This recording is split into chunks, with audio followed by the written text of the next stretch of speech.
get so mad, there's no controlling me. My thoughts get so bad, I'm like, oh God, here goes. I lost all feeling from my head to my toes. You said some shit that I can't let go, so just stay tuned for the rest of the show.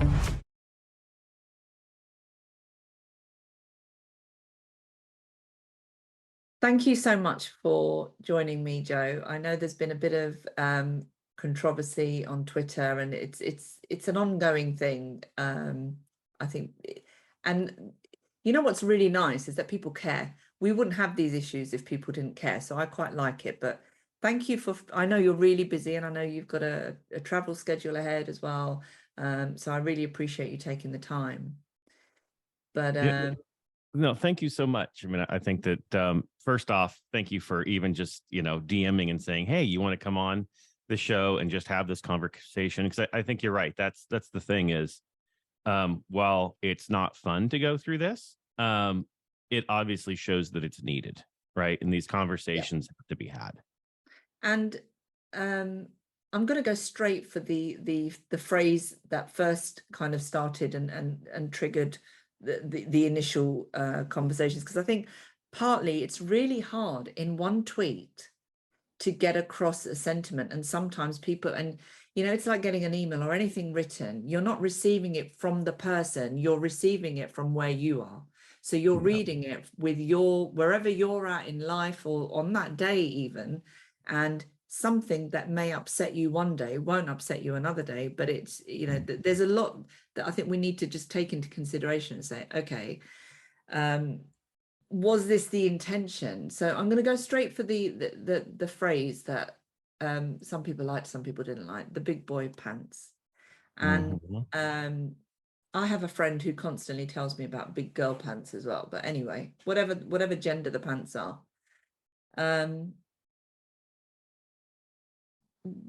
I got your intention. I got that you were not, but let's hear it from you. Actually, you don't need me to frame that. Yeah, no. It was, obviously it's it's a phrase that was used when I grew up, right? And I think if you look at the intention of the first article, obviously the intention was we just have to grow up, right? It's a synonym for just grow up and act like an adult, right? And that was the context of it. Not then realizing at that time, fully. I don't know. It's weird. Which we can get into that. Something kind of told me going, should I change this or should I not? And probably if I got the inkling that I should have, I probably should have. Right. I probably should have just trusted that instinct. But it's the common phrase that's used in culture that then got added backlash, which then, of course, distracted from the actual purpose of the article to become a whole different issue alongside of it. That said, we wouldn't be having these conversations of whether or not this is important. Had it not, so I don't want to justify it at all. No, do not justify it. I should have changed it.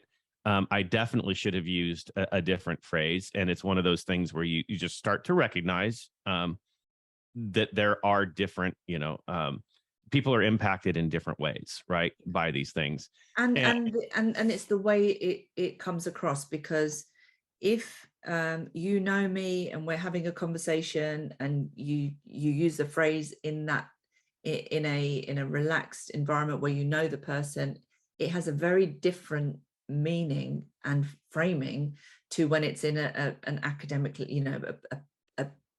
well, in a written article, where you don't know your audience. So that's where I guess it's a learning curve, right? So it's a learning curve for all of us. It's not just for you, it's a learning curve for everybody. That sometimes the things that we mean, even really innocently, can be received when you don't know.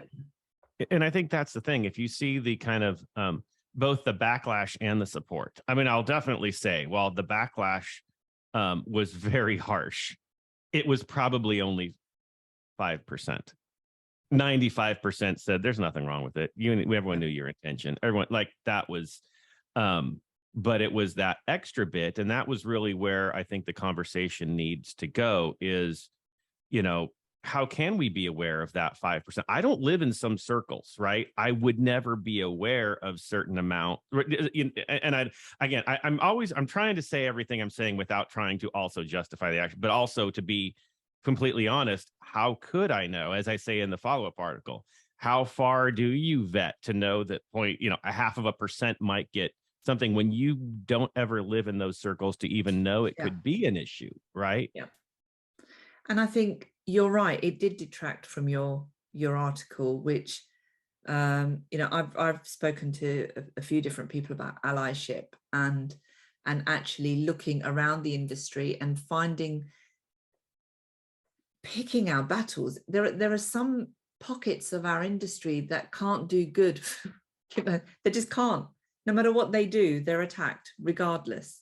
And I know you were writing in support in your first article about Avixa, and I think sometimes people forget that behind the name of Avixa, there are some real human beings who are really decent humans and who are doing the best they can in the same way that all of us are. And that whole piece about allyship is something that's really dear to me, because the minute and there's a difference between attacking for the sake of attacking and being critical in a way that will actually be conducive to something, to a positive outcome. Yeah, you know, so I'm not saying you can't criticize anything anymore. Of course you can. That's why we're here. You know, you were criticized, and you and I have had some, we've locked horns every now and then. And it needs to be, and you're absolutely right. It is about just growing up and saying, okay, why is this person? And I think Avixa actually have been really good at taking feedback and credit where credit's due. I've seen it change. It's evolved in the last few years that I've got to know people a bit better and be more involved in some things. And that in no way am I saying that lightly, because if I didn't think that was the case, I wouldn't say it. So for people to say, oh, it's because, you know, you do this and whatever. That's the other thing that I think you were getting a little bit of a bashing over, was that it was somehow self-fulfilling. Yeah. And yeah, your thoughts on that? Yeah, no, I mean, because to me, you are the Lord Joe Way. You know, how much more fulfilled could you be? no, you know, God, I will tell you, there's so many different ways that I look at this, and I gotta be honest, I still don't know which one is the right way to look at this. Okay, because I understand, and I know this is kind of like my own issue is I'm also kind of a people pleaser person, so I hate when I see even one person, like, you know, there can be 10,000 people that are fine, but the 10,001 isn't, and then that will weigh on me, and that's just me personally.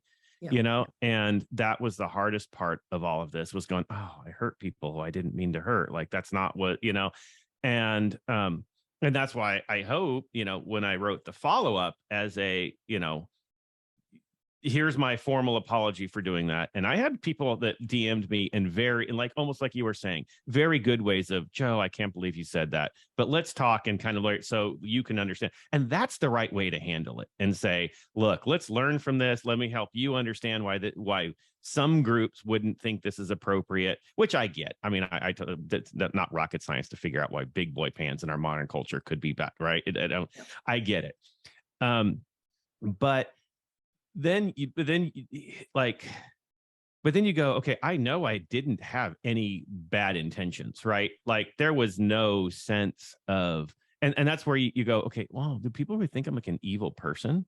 You know, like, and that's really what weighed on me. And I don't know, I think it started coming through as almost like a pity party on the tweets for myself, you know, which then again get turned into, you know, now I'm just being conceited and I'm not really sincere about my apology. You know, it's like, no, I don't want to hurt people. And you did end up in a bit of a no-win situation. And I think, and here's something for you, the bit that I thought was hilarious for you was that you said, I'm going to put this here and I'm going to go away, but you didn't go away.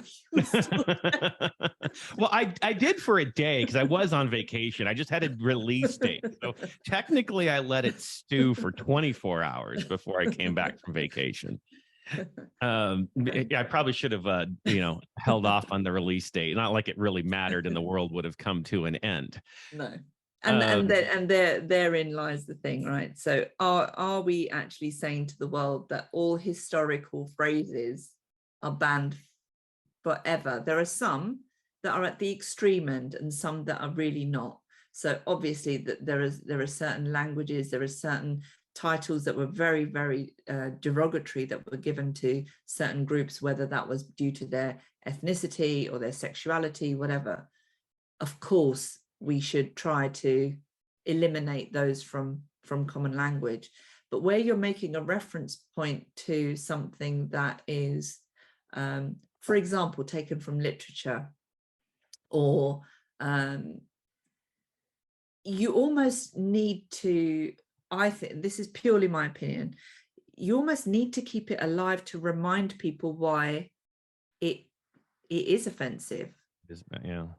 It's a really strange thing. You can't just bury it under the carpet and not deal with it. You actually need to bring it out and discuss it and actually unpack it and unpack what it means for different people in order to understand it. You can't just say, we're deleting this part of the dictionary or whatever it is. I just don't think that that's conducive for anybody.